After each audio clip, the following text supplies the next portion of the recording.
Hello guys, welcome back to my how to channel. In today's video, I'm going to show you how to make Windows 11 taskbar smaller or bigger. So step 1, first, click on the start menu and type settings into the search bar.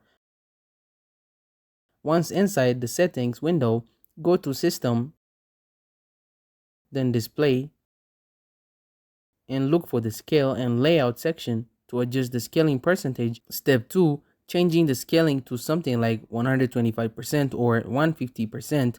It will resize the taskbar. However, keep in mind this also affects everything else on your screen, not just the taskbar. Step 3, unfortunately, Windows 11 doesn't have a built-in option to resize only the taskbar, unlike Windows 10 to make only the taskbar bigger or smaller. Go to your browser and search for Windhoek. Click on the top result, go to windhoek.net and download the tool to your computer. Step 4, after downloading, install Windhoek by following the prompts. Once installed, open the app, click on Browse for mods, and search for taskbar height and icon size. Click install, accept the risk, and let it set up.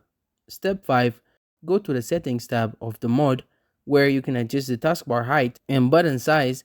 You will instantly see your taskbar resize without affecting the rest of your display. And that's it. Thank you guys for watching this video. If this video was helpful, don't forget to like and subscribe to my how to channel.